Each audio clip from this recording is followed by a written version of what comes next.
കാക്കേനെ മരുന്നായിട്ട് ഉപയോഗിച്ച് കോഴിയാണെന്ന് പറഞ്ഞിട്ട്.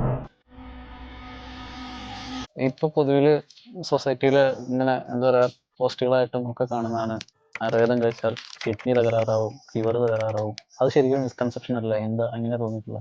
അങ്ങനെ കുറെ മിസ്കൺസെപ്ഷൻ ഉണ്ട്. നമുക്കിപ്പം അങ്ങനത്തെ കുറെ പ്രചരണങ്ങൾ നടക്കുന്നുണ്ട്. അതായത് ആയുർവേദത്തിൽ പോയാൽ നോൺ വെജ് കഴിക്കാൻ പറ്റില്ല, വെജ് മാത്രമേ കഴിക്കാൻ പറ്റുള്ളൂ. അതൊരു മിസ്കൺസെപ്റ്റ് അല്ലേ? ഡോക്ടർക്ക് തന്നെ അറിയാവുന്ന കാര്യമാണ്. നമ്മുടെ രാജലക്ഷ്മിയൊക്കെ പറയുമ്പോൾ കാക്കേനെ മരുന്നായിട്ട് ഉപയോഗിച്ച് കോഴിയാണെന്ന് പറഞ്ഞിട്ട് പറയേണ്ടി വന്നാലും ആ രോഗിനെ കൊണ്ട് കഴിപ്പിക്കണം എന്നൊക്കെ പറയുന്ന ഭാഗങ്ങളുണ്ട്. അപ്പൊ അത്ര ഡീപ്പായിട്ട് മാംസത്തിന്റെ, കുറുക്കന്റെ മാംസത്തിന്റെ, മറ്റേ മാംസത്തിന്റെ, അങ്ങനെ പല മാംസങ്ങളുടെയും ഗുണങ്ങളും ഒക്കെ പറഞ്ഞിട്ടുള്ള പുസ്തകമാണ് ആയുർവേദം ഗ്രന്ഥങ്ങൾ എന്ന് പറയുന്നത്. അങ്ങനെ നോൺ വെജ് കഴിക്കാൻ പാടില്ല, ആ രോഗിക്ക് പറ്റുമോ പറ്റില്ല എന്നുള്ളത് പെർ പേഴ്സൺ ഡിപ്പെൻഡിങ് ആണ്. അപ്പൊ അതിനങ്ങനെ അടച്ചാക്ഷേപിച്ച് പറയുന്നത് ശരിയാണോ? അല്ല. അങ്ങനെ കുറെ കാര്യങ്ങൾ, ഒരുപാട് മിസ്കൺസെപ്ഷൻ നമുക്ക് തിരുത്തേണ്ടതുമാണ്.